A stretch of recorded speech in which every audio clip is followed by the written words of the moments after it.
soul, I came to this strange world, hoping I could learn a bit about how to give and take.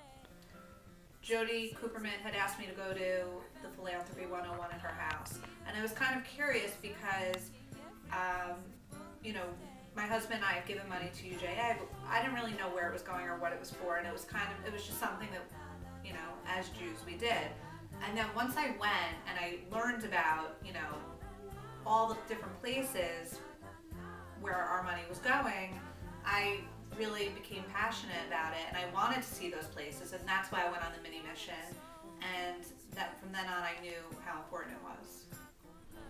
Well, I know for me, one of the things that attracted me to YLD was that there was a group of people who were similar in their careers that were looking to help out others, and one of the areas that I've always been drawn to is the philanthropic piece, and there was opportunities for me. While I feel that I help others in my own profession, but I wanted to give back to the Jewish community, and this gave me an opportunity, a direct access to do that. I got involved because I moved out here. I knew nobody, and I really was trying to find a community to belong to, and I really was looking for something here, a way to make friends, a way to feel involved. So I started by going to the spring luncheon, which that year was hosted by Larissa Posner, and it was just really, it was interesting. It was a nice group of women. It was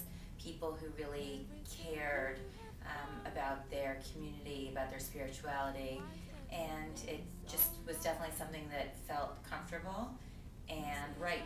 So I got involved that way, and just really kind of, you know, dipped my toe in the water, and then I kind of dove in head first. When I graduated college, I moved to Boston and really didn't know that many people there. And so my mom had suggested, why don't I see if Federation has a Young Leadership Division? So I went to my first event there. It was a painting event, and we painted a school. At that event, they hooked me on a trip to go to Israel. And I went on the singles mission in 2000, and I was hooked.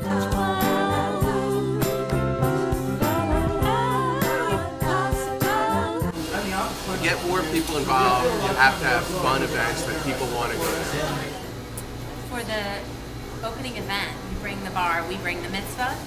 It was amazing to look around that room and see so many new people. There were so many people I didn't know, and I was so happy to just walk around and say, hi, I'm Leah. And it's been really nice because I've seen a couple people come back to other events, and then to Untucked, and then to Spring Fling, and we're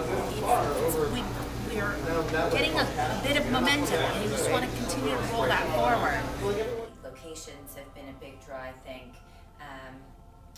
Having spouses go together has been a big draw, and I think that those are important, just some important issues these days. I think people aren't so eager to get a babysitter every single weekend, so when they do something, they want to do it as a couple together. So really important to educate you know, people our age, to let them know what UJC does, because as I was speaking about earlier, I had no idea of any of these facilities and where the money went. And I think that in order to keep people involved, not only to go to the events, but also to get more involved, that we have to educate and get people passionate about these causes. We plan to do a mini mission similar to the one that Amanda and I went on last year, and we're getting our friends involved so they can see for themselves, so they know that yes, it's about going to events and being together and, you know, having some drinks and networking and meeting other people, but it really is about the education aspect and seeing where that money goes and why it's so important.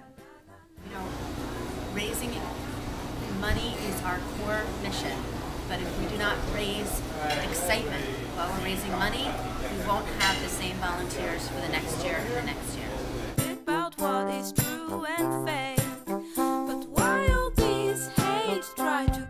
Through all these connections, I'm now very active. I've expanded my practice 2 days of the week because of this networking thing. Right. And so it was, I didn't anticipate that happening. I went there actually probably a little bit more for the social piece and networking, and it actually ended up being a very professional networking experience. And you know, that's just, it was I'd like to share that. If I meet someone and I know, now that I know people from different industries, I certainly have this opportunity where I can easily connect them with other people. And that's where I think it's been really positive.